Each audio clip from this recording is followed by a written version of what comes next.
every crime committed at yung for the operation, lalo na out of town, you have to provide. If it says Davao City, outside of the province, Cotabato, prosecutor kasi ako, so I will begin to count. Nabanggit din ng dating Pangulo sa Senado, merong pong alias smoking na tagabigay ng pera sa mga pulis para sa drug war operations. Ito pong si Moking ay bahagi po dati ng Presidential Management Staff. Tama po ba, Mr. Chair? Yes, an employee of the management staff. Sir, sandali. Medyo papahingan mo lang ako. 1 minute suspension.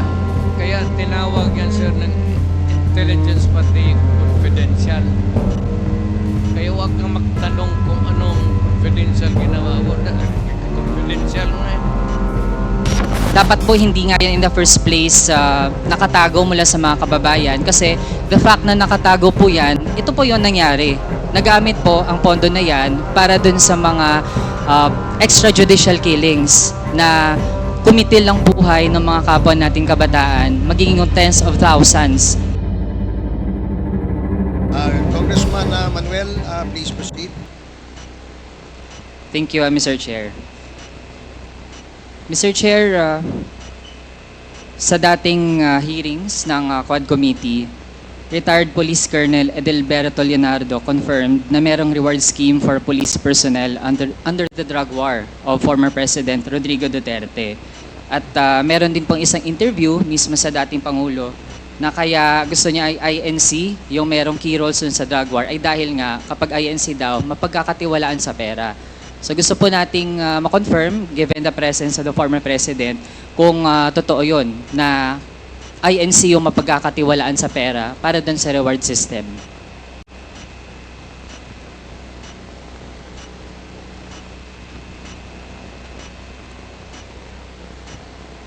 The reward system. Ganito yan. Lahat ng governors pati mayors ginagawa yan.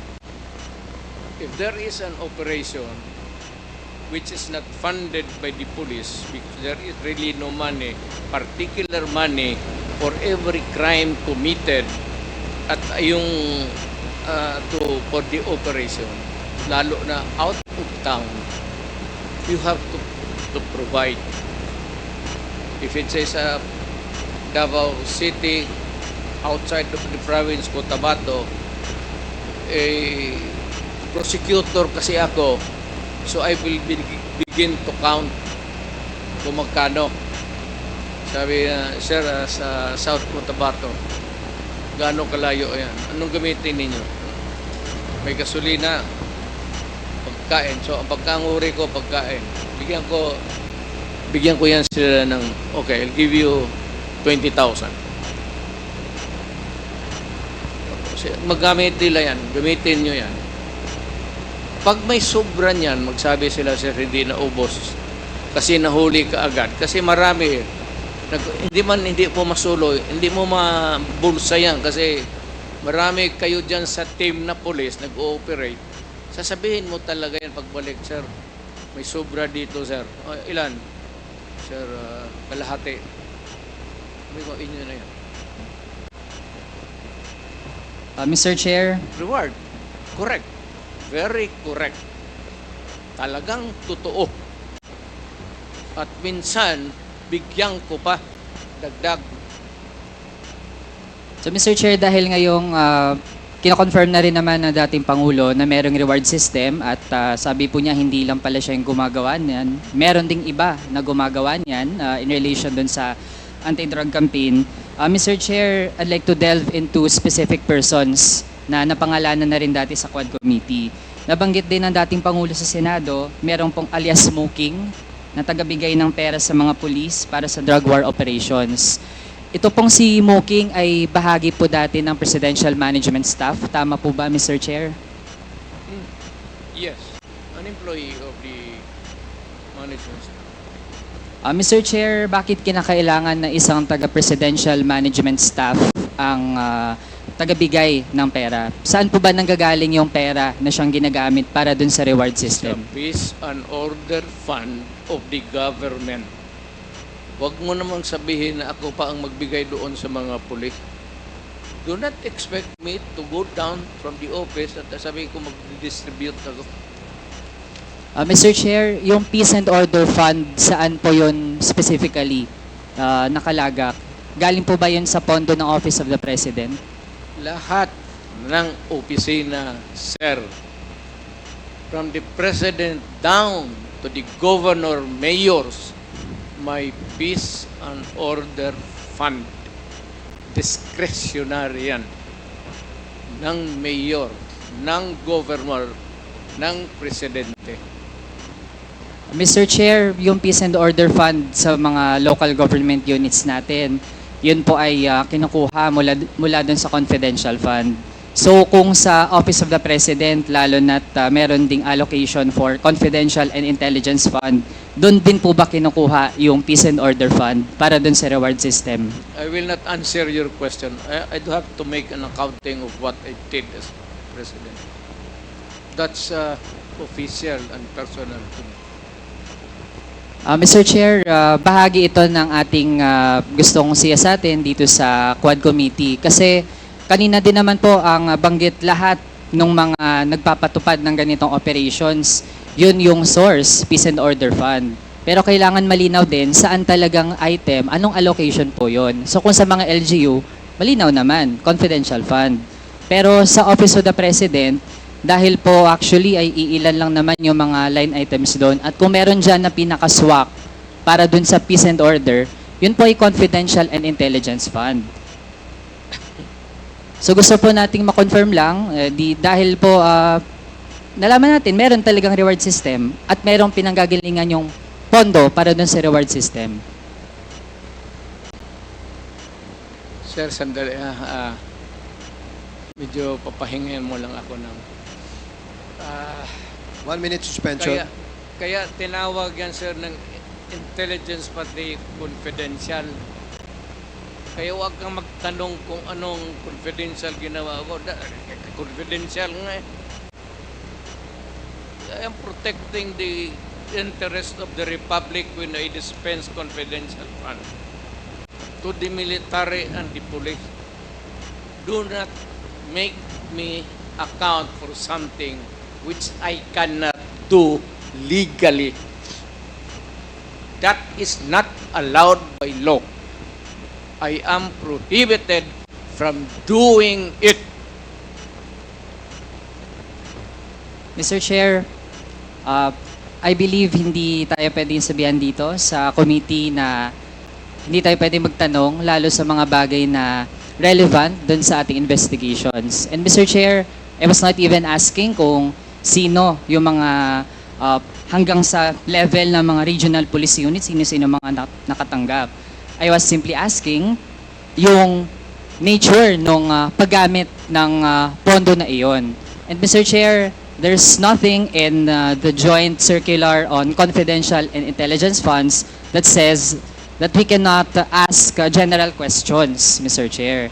Kaya kung ayaw po tayong sagutin dun sa ganong mga bagay, then I think that's actually an indirect admission na dun talaga nanggagaling at ayaw lang pong specify ng ating resource person yung nitty-gritty.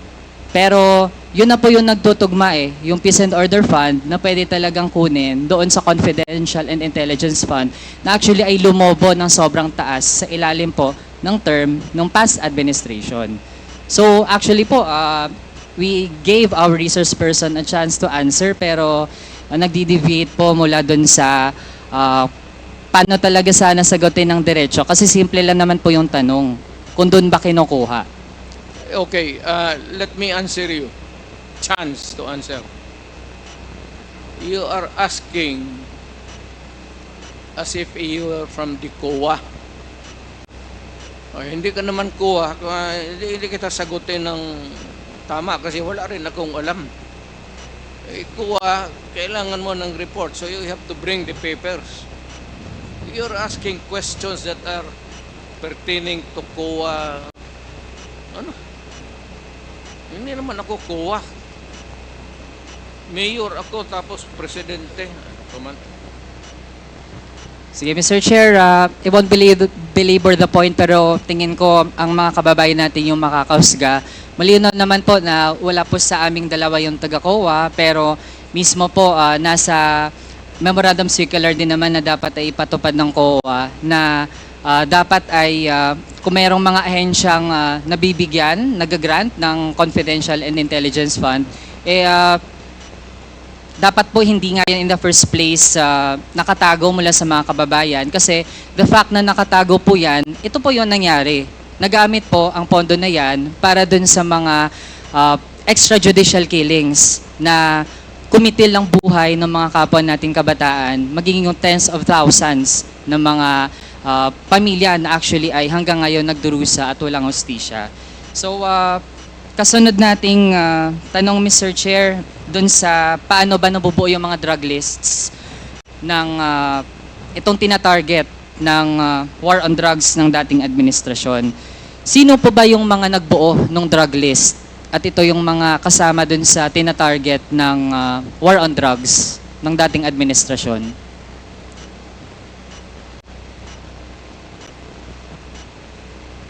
Drug list, it has to come. Hindi naman sa department store yan. It has to come from the police doing the undercover. Mr. Chair, yung mga napangalanan dati dito sa Quad Committee kagaya ni na Colonel Leonardo, bahagi ba sila ng mga nagbuo nitong drug list? I don't know where he, hindi ko alam ang unit niya in particular. I only know that he's a policeman. Pero hindi ako nagtatanong kung saan siya galing, from where, kung saan siya nagtrabaho from one unit to another in the course of their being a policeman. Marami yan silang dinaanan. They are not just there diretso. So, yung tinatanong mo should be answered by Leonardo, not me. Mr. Chair, lalo na't ang drug war ay ang number one reference nito ang pronouncements ng dating Pangulo. Kaya po, we have every right to ask our resource person tungkol dun sa pagbubuo ng mga drug list. Mr. Chair, ano po ang vetting process bago ma-finalize yung mga drug list? Ano pong pinagdadaanan? Halimbawa, may nagsabi, ito, involved to sa kalakaran ng droga. Paano po natitiyak na yung final na version ng listahan, yun talaga ay yung mga merong sapat na batayan para masama dun sa listahan? Wala akong vetting committee as president or mayor. Trabaho ng pulis yan. Hayaan mo sila sa trabaho nila. Tama man o mali, kanila yan. Ako dito sa aking trabaho, tama o mali, sagot ko. Pero yung vetting, bakit? What? Ang mayor mag-vet pa? You want to say that I have to, tatanong pa ako ulit to make a second investigation or a second guess? Do you expect me to do that? Mr. Chair, Wala ka bang mayor na kilala? Magtanong ka muna. Mr. Chair, exactly, precisely. Kaya po tayo nagtatanong kasi kung walang vetting process, paano po yun kapag meron palang nasama? Sinama lang halimbawa ng isang pulis dahil tingin niya mataas yung reward, kaya mainam na patayin nila yun kasi sasabihin lang ng dating Pangulo na siya bahala. Tapos pag napatay, makiklaim yung reward at okay lang kasi hindi talaga na-check kung yun ba talaga ay merong key role dun sa illegal drug trade.